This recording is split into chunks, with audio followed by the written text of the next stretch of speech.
Hey folks, welcome back to Game Garbage, where we take a look at games, chat about the gaming news in the industry, and of course, stream for fun. Today we're going over gaming news. This is March 11th through the 17th.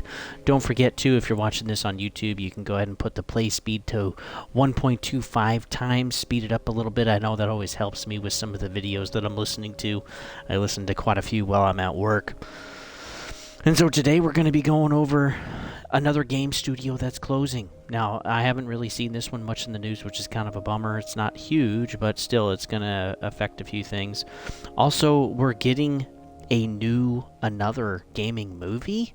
We're going to talk about that a little bit. And Warner Brothers says that the AAA is volatile right now, and what they're going to be focused on, which is not good. Also, we're going to be talking about a creator of an anime, and that's really changed the industry, and he ended up unfortunately dying last week. We're also going to talk about a new studio that's been founded, which is wonderful. Their main focus is going to be just to create the passionate games they want to make. We're also going to talk about the Star Wars Battlefront Collection launch. And then we're also going to talk about, we finally found out who Saber Interactive is being bought by. So again, thanks for tuning in, folks. You can always find me at Gaming Garbage 22 and over at YouTube. That's Gaming Garbage 22 at YouTube, and also over at Twitch at Don't Tread on Thee. Fairly soon, I'm going to be opening up a Discord server. This is just for us in the community on the channel to be able to talk and interact with each other, with memes and updates from me, and to be able to have some voice channels for cross-platform play or whatever you guys would like. So that will be coming probably in a couple months. I'm going to dig a little more into it. And we'll do that. So, and don't forget to, tonight, this is coming out Friday. It's going to be a little early, and that's just because I got a lot going on this weekend. But don't forget tonight at 7 p.m. Pacific, 10 p.m. Eastern. If you wish, you guys can play with Lion and I. And we just want to meet with some of you and play with some of you on Star Wars Battlefront, the classic collection. So we know the launch has been rough, but I'm going to set up my own server. It's going to be called Gaming Garbage, so that it can be fairly easy to find in the roster list. And this, unfortunately, is just on Xbox because the game's not multi-platform or cross-platform. So first, we're going to talk about the gaming studio that's closed. This is Deviation. They were started in 2020, and they had announced an exclusive for PlayStation 5. This was on a AAA budget, so this also was probably going to be well over $100 million. And then in April 2022, they showed off their new offices. That was PlayStation 5 themed, the decor and stuff. And then 5 months later, the founder left, which is kind of weird. Still, didn't necessarily have anything. But then an insider, Colin Moriarty, said that the game they were working on was canceled. That was May 2023. In December of 2023, found out that most of the employees were directly hired by Sony. So there's probably some discrepancy there, and the founder didn't like what was going on, so he probably left. And then in March 2024, this month, we found out the Deviation's HR director basically said on LinkedIn that the studio is closing its doors. Now, this affects 86 employees. All employees are immediately laid off. They are going to be holding a kind of like a thing to try to get these guys hired, try to encourage other companies to come in and kind of see the talent that's there and to take these guys on, because that sucks. Losing your job ever is horrible, but we've just had so many layoffs in the industry, which is insane. And this kind of brings me to my next point. We got another studio that's opening. This is called Empty Vessel. This is going to be a new studio. It was founded by a couple of folks from id Software. They were alumni that used to work there. Other things too, but they're mainly known from id Software. And their focus is going to be making AAA games. And the devs were kind of from all over the place, but some fairly good studios. Naughty Dog, Gearbox, BioWare, and Activision. And so there's a good pool of talent and experience there, and a lot of different games that have been made as well, as we recognize all of those studios. And The studio is going to be developer focused, and it's going to be that's how that's going to dictate the workflow and the outcomes. The type of games that they're making. And the name comes from Empty Vessel. It comes from essentially being a company that's going to be shaped by its devs, which is nice. The devs actually are going to have a say. Hopefully they follow through on that. And then also the community that it serves. So us. And so that's wonderful. There's kind of a really good principle here that the CEO and the founders and co-founders are going to be focused on making passion projects instead of just making games that aren't necessarily going to be that great or all live service or just more about the greed or whatever. This is actually going to be a studio that's really going to try to make some games that's also for the devs and also for the community, the player base. So I'm curious to see what their first project's going to be. I think it's great too that we do know a little bit about their first project. It's going to be a dystopian sci-fi shooter. So we'll have to see. They definitely like cyberpunk. That was something that the CEO said. But yeah, there's not much they can say right now. But yeah, dystopian sci-fi shooter. So yeah, we'll have to see. I am glad that we're having smaller studios show up. We're having people breaking away, just like with 100 Star, where the co-founders of Rocksteady were like, yep, nope, this is horrible. They left before Suicide Squad came out, and we're just like, yeah, we're just going to start something else. Focus on projects we want to focus on, because again, they made the Batman Arkham series, and it's wonderful, high praise there. And then we get, Suicide Squad kill the Justice League, and it's just not the same. And you can tell live service just really kills that game. And again, it's not a horrible idea, okay, but everything is just so generic. Even this game was delayed a couple of times, and still it turned out the way that it did. And Suicide Squad's already a dead game. So I think the co-founders could see that, and so they've created 100 Star. Again, with the idea to just make the games they want to make and have 100 devs, kind of keep it on a smaller scale so that you don't get big suits in there. Because again, their focus isn't necessarily about money. It's about the devs creating passion projects for the player base, for us, for the community. And I think that's great. We need to get back to that. So I think it's wonderful we're just having more studios that are doing that. But in the meantime, we got big suits that are shutting down other studios.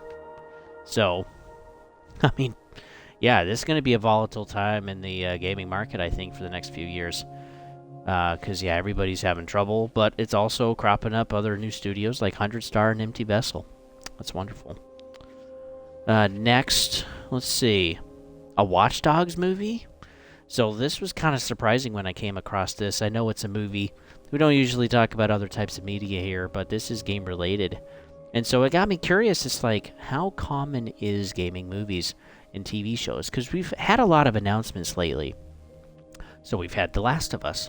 We've had Halo. We've had, we also had Super Mario Bros. We had Monster Hunter. And we've had some others. We also had Twisted Metal as a TV show. We know we're going to get Fallout as a TV show. The Last of Us was a TV show. Now we're getting a Watch Dogs movie. And so I was kind of curious, okay, how many do we normally have?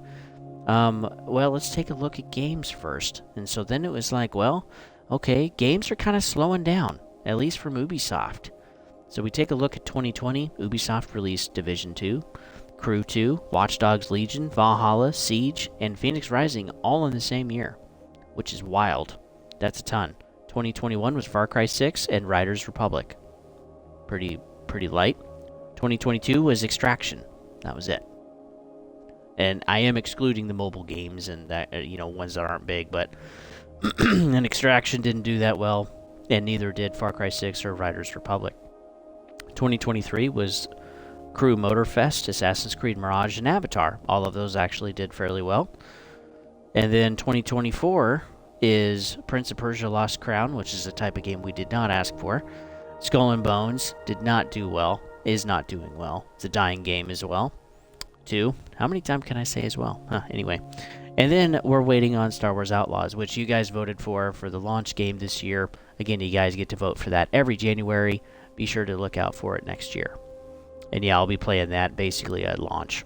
So hopefully Star Wars Outlaws is good, but the last several years, they haven't really been doing too great. And we have mentioned, too, in, like, Xbox versus PlayStation during the State of Gaming that I did in 2 parts, talking about how companies are starting to figure that, they're putting in a ton of money, and if the game doesn't do well, it's really high risk. And so these companies are trying to do more longevity or sustainability for the companies and the publishers and studios to make sure that they're going to stick around, that they can actually make a good profit. And so we're starting to have smaller projects. But ultimately, the goal is to have, less money in and good profit margins out. Now, maybe ultimately that works out to be less money, but that is sustainable. And so we're starting to see kind of this push into movies, and I'll make sure to link this. Or no, I don't think I've done that yet. Oh, what a bummer. Anyway, that one will be coming out soon, where I'm doing another State of Gaming. No, I did do this one. Yeah, I'll link it at the end of the video. I did a State of Gaming just on games becoming movies and how this is becoming more of a trend. So be sure to look for that video at the end.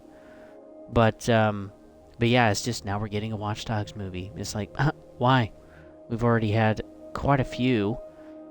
And something, too, I looked at the rest of 2024 and 2025 for Ubisoft, and most of them are going to be mobile games. And it's like, we don't want mobile games. We want real games, right?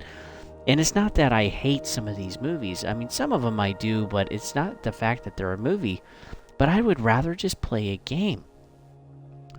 That's what I enjoy my time with. That's the form of entertainment I like. It's more immersive.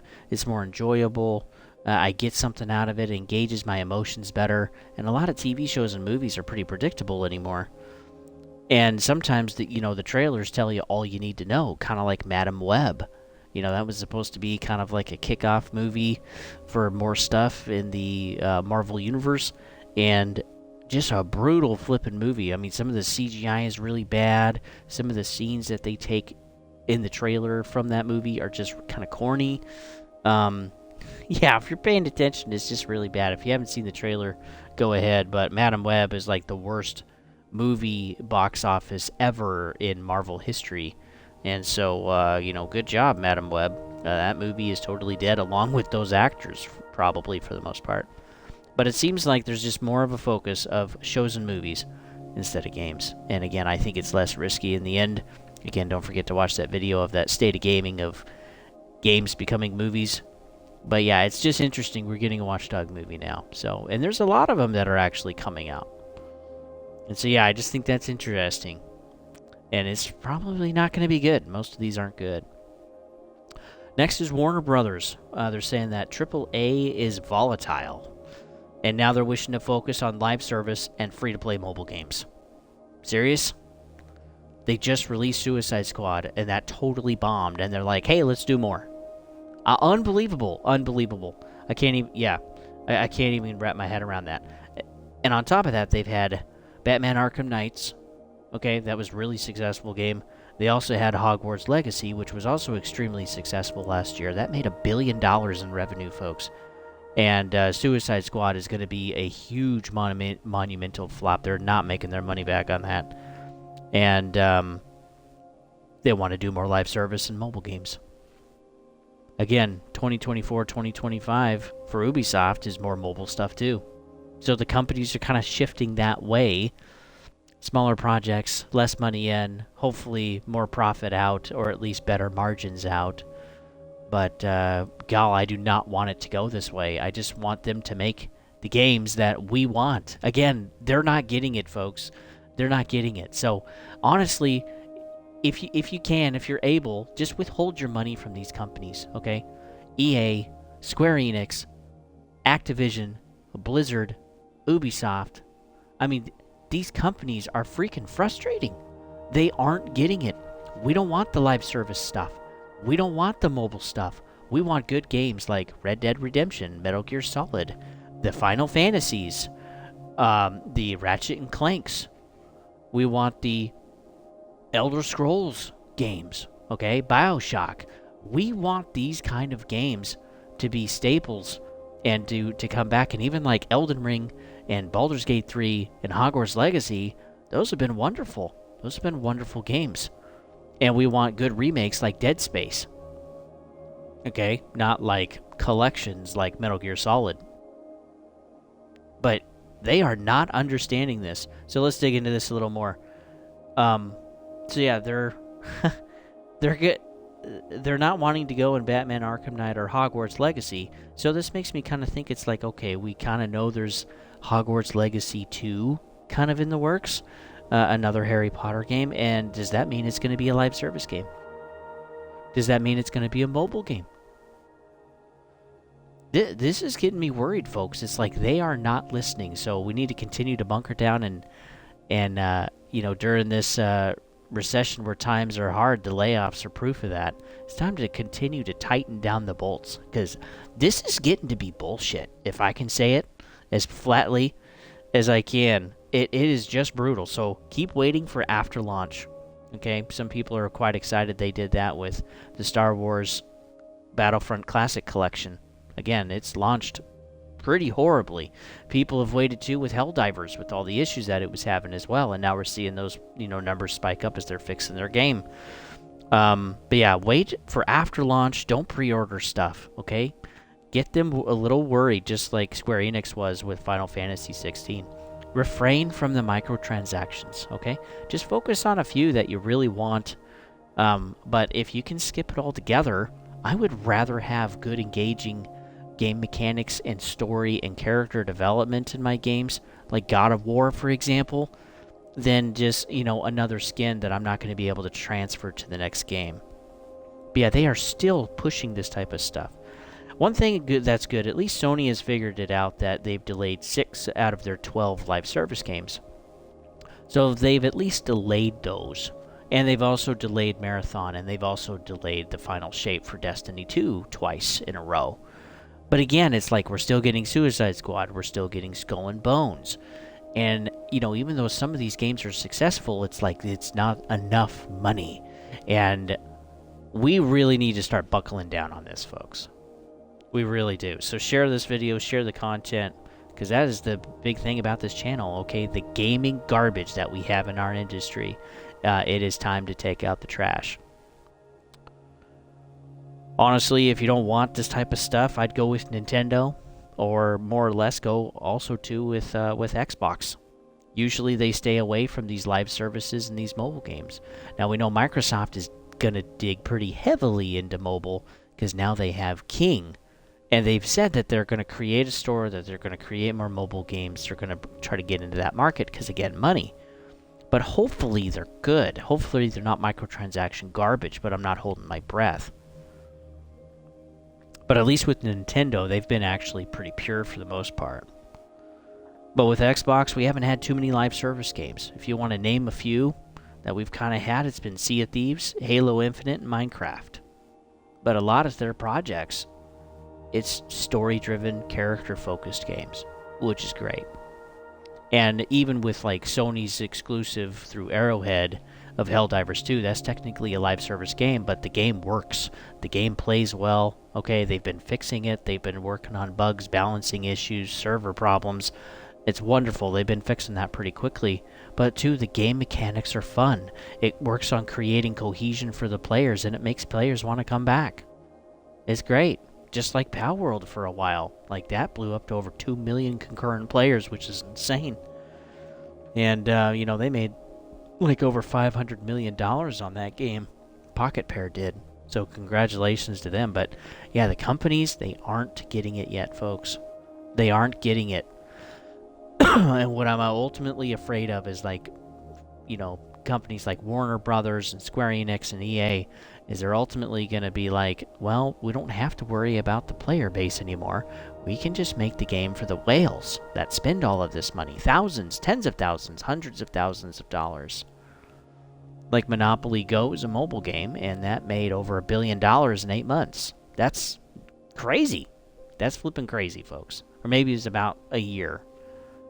But yeah, so much freaking money. And again, it's just a mobile game that you just really burn your time with. You don't really have any memories of it. It's just something you did, and it sucked your money. They even have laws against this in South Korea, as it's really bad over there. There's just like an addiction problem, and people have a hard time saying no, and so they get into debt. But yeah, this is kind of becoming more of an issue in Japan and in other countries too. People just don't have the willpower, so practice that, folks. Companies aren't getting it yet. In other news, the creator of Dragon Ball Z has passed away. So his name was Toriyama. He first made Dragon Ball in 1984, made huge contributions to the manga, anime, and character design, also too of Chrono Trigger and Dragon Quest, which those were later, inspiration for other projects. I mean, for decades of characters and design. And yeah, it's sad that he passed away at 68. Still pretty young. Not really sure what happened, but we do know that he passed on. And yeah, what a legacy that he's left. So much has been built and created around his creations. And yeah, he'll definitely be missed. We are going to be getting another game fairly soon based off of one of his projects. It's called Sandland. This is coming out in April 26th. And he wrote and illustrated the manga. And the game is directly made off of his creation. So if you guys are curious, you can look up a trailer. I've looked it up. It does look interesting. It's kind of a open world focused real-time exploration strategy survival game out in the sand. And so yeah, Sandland, April 26th. Next, we got to talk about Star Wars Battlefront Collection. It is not going well. This launch is getting pretty horrendous. It's getting quite a bit of flack from a lot of the bigger channels.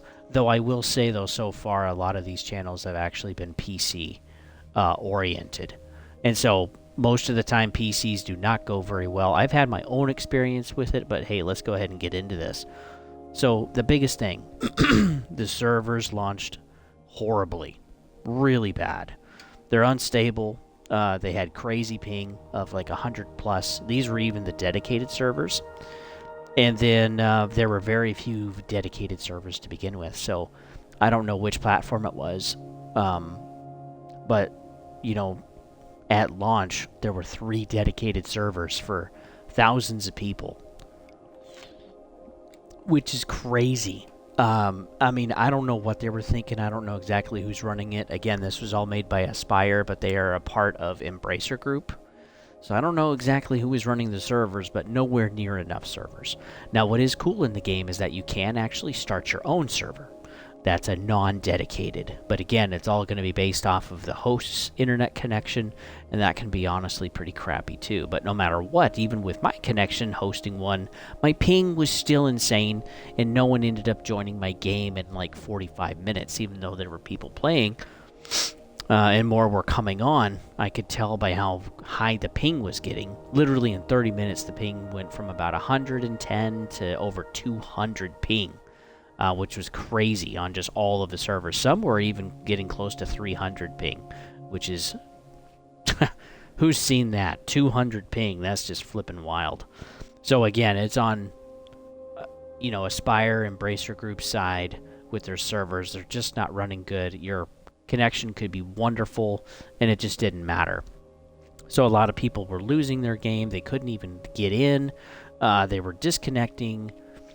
So yeah, this has been really, really bad. Now, I kind of do wonder, though, if they expected players to create the servers. So they were going to have some dedicated ones to get people started. But I kind of wonder if the reason they don't have a lot of them is just because they expect the players to host.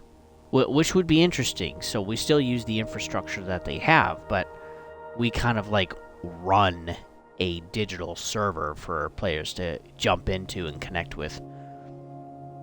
But again, if that was the idea, why didn't they say that?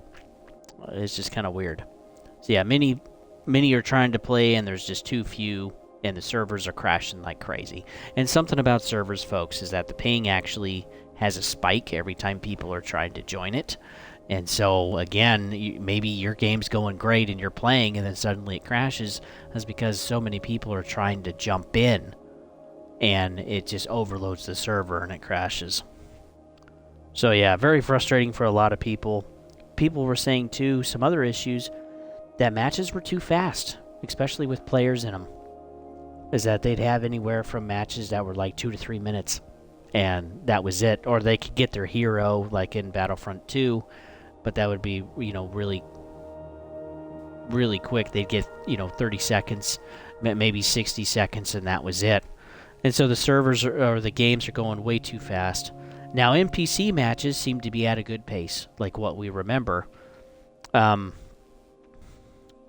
yeah, otherwise the matches are too fast for some people. And even getting to play some of the matches myself, multiplayer matches with other players, there were NPCs and players, which was nice in the game.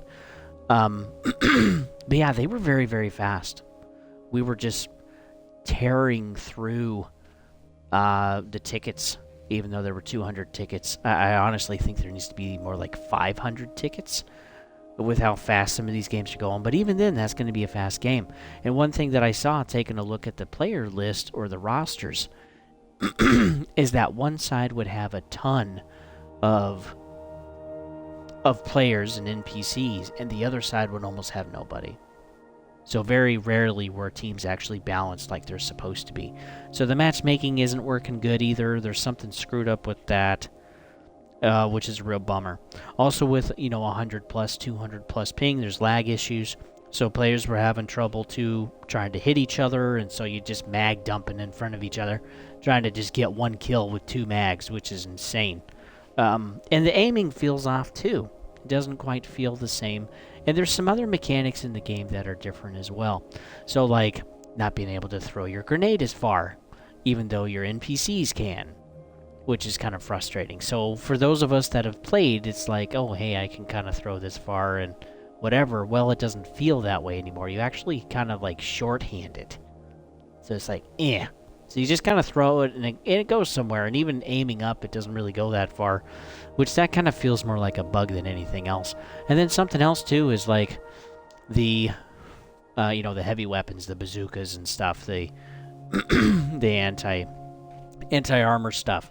Usually there was some kind of like area of effect blowback or pushback when those things would exploded just from the concussion wave and would blow players back and stuff. Well, playing and doing that on some heroes, that really wasn't working very well, and I would have to hit the heroes directly in order to actually get them to blow back and fall down and that kind of thing, or try to blow them off. And something else too is like the heroes aren't even really deflecting. They're just kind of absorbing hits, which is weird. And if there's enough people, shooting at them, they'll take damage. And they automatically self-heal with the force. And if you can do enough DPS, they do eventually die, which that's kind of different. At least in Battlefront 1, you couldn't kill them unless you blew them off the bridges or down below or whatever, and we all know that. But yeah, there's just some things that are just off. Some of the vehicles, too, are having issues. Okay, there was like an AT that fell down on Hoth that had been roped by a snowspeeder. Congratulations to the player. But when it fell down, it was kind of like glitching through the floor, through the snow and stuff, and tweaking around and whatever. And finally it blew up, and disappeared. But yeah, that just looked hilariously broken. There's other issues, too, with some of the other kind of like armored vehicles, that there's like flaps and stuff that are actuating to help you turn, supposedly, in the game. And they'll just kind of like flutter and stuttering and just kind of looking weird. So yeah, there's bugs and glitches, but definitely this is a huge server problem. That's of course the biggest issue, and they've got to fix this fast, because if they don't, I really think within the next few days, if things don't really turn around, by the end of this weekend, I think people are just gonna kind of be done. Some folks are already calling for like refunds, and this is just not what people expected. This really missed expectations. I think some people, though, expected like the graphics to be really good, kind of like the remakes, and that's not what this is. Because some of the folks that are playing never played the originals like some of us have, so there's kind of some missed expectations on that. Also, multiplayer was expanded from 32 to 64. Well, the original Battlefront 1 didn't have multiplayer. It was just NPCs and split screen. Battlefront 2 had multiplayer, but it was only 32 players. Well, now we have 64, which that's quite a bit of data to, house and deal with. And so, yeah, you're probably going to have some bug problems. But, again, you should have way more dedicated servers than what they had. 3. On Xbox, we had 8. And it's like, what the frick? Like, you really think nobody's going to play this game? Are you out of your mind? These were some of the biggest games ever in the 2000s. Of course, people are going to play these games. Something, too, that was kind of weird was the file size. Like, it's over 50 gigs. On PC, it's over 60, which is nuts. But I did some poking around, so we got 2 games, right? So that's roughly 25, 30 gigs a game. But then the game is made in 4K resolution. It took some time to look that up. It was actually really hard to find that. But from a couple of sources, I was able to find that it's in 4K resolution. And this is made by Aspyr, and that's actually what they did with Tomb Raider. The problem, though, is that they don't change the character models or the vehicle models or the layout or anything. They change a few things, like in the level design maybe, but relatively everything is exactly the same. They just put like a 4K overlay of upgraded textures on an old model, and it's kind of like putting makeup on a pig. It still really doesn't look that great. People probably can't tell, but yeah, this is upgraded resolution. And so we're talking about a game that was made in 480p before HD, which HD was 720. And then we had 1080p, and then we had 4K after that. So 4K is insanely huge compared to 480p, and that is going to take multiple times more data to house that resolution and to do every single map, every single gun, the backdrop, whatever. Again, it looks like crap, okay? It doesn't look like a 4K game, but, well, that's the filter. So most of us probably can't tell, but there, if you play the old and then play some of the new, you'll probably notice a difference. But again, it just feels kind of wasted. But that's partly why the game is so big. Also, too, you got multiplayer. Instead of 32, there's 64, so there's got to be a lot more code. And then you're doing it for 2 games. So that's going to make them bigger, too. But still, 50 to 60 gigs just feels too big for those games. But increased resolution really takes a lot of space, and I don't think we really realize how much it takes. But yeah, it does take a lot. I did try to find a breakdown, but wasn't able to find one. So if there's anything else on that, I'll update you guys. But yeah, the Aspyr and Embracer Group and whoever else, they better fix their collection, because I think it's in danger long term of just totally disappearing. Just horrible. The people are complaining about it pretty hard, and they should, because it wasn't released well. Okay, especially the servers. That's the biggest selling point for this game. People were excited for it. It also doesn't have cross-platform, which I feel like it should. Maybe they'll add that at some point, but yeah, they just got to get their game to work. The game itself actually works. It plays, you do NPCs, it's wonderful. The problem is really just the servers, and they got to fix that. Lastly, let's talk about Saber Interactive. So we know who they're being bought by. They're going to be bought by Beacon Interactive. Now, Beacon was founded by a co-founder of Saber. His name is Matthew Karch. I hope I'm saying that correctly. Currently, the deal sits at $247 million to buy Saber Interactive and some of the studios, but not all of them. So, the studios that are leaving with Saber are Digic, Fractured by, Madhead Games, New World, Nimble Giant, Sandbox, Slipgate, and 3D Realms. Aspyr is not a part of this list. Unfortunately, Aspyr is going to stick with Embracer Group, which I'm really frustrated by, because I think Aspyr is usually a pretty good company. They have a pretty good rep. Star Wars Battlefront Collection is going to damage that some, so they better get on it and fix it. But yeah, they're going to stick with Embracer Group, which is a huge, massive company. And Embracer Group has been selling some stuff, closing studios, canceling dozens of games. I'm not very happy with them, but they bit off way more than they could chew, and they can't handle the buying spree that they did a few years ago. And so they're having to lay people off. And I don't want Aspyr to be damaged by any type of layoffs or anything, especially when they've just had some games released this year. Like the Tomb Raider remasters, 1 through 3, the Star Wars Battlefront Collection, and the other games that they're working on too. I'm sure they're working on some more stuff. There is an option in this deal with Beacon, is that Beacon has the option to also buy 4A and Zen Studios, but this also raises the prices. They're bigger studios, and it raises it to about $500 million. And this is actually pretty likely. The option that will likely be used is that Beacon will just buy them at a later time. That they'll, for now, stay with Embracer, maybe because of some games that are coming out in the future this year, but eventually they'll be bought and given over to Beacon Interactive. Also, with buying Saber Interactive in these studios, there's 38 projects that are in development right now. That's a ton of games. And they're going with Saber Interactive as part of the deal. So Beacon is getting a ton of assets that have already been worked on. They're getting quite a few projects that they'll be able to make revenue from. The thing, though, is that this is also, these 38 projects, it also includes a backlog of games that are also from Zen, which they'll be getting later, and Aspire and Tripwire, which those two they're not technically buying. So I'm guessing there's partnership deals with Embracer Group on those. Again, Embracer Group is more of just a management company and has a whole bunch of dev studios, and they're basically the publisher funding, these projects. But 38 projects, that is a lot. And I think it's interesting too that they say a backlog. So that means too that there's been some development issues, that there's also been some problems and some games in the works that have maybe been in the works for a long time and still haven't come out yet. And other projects that have been started recently but just haven't been announced. So 38 projects, that is a lot. We already know Embracer has already canceled 29.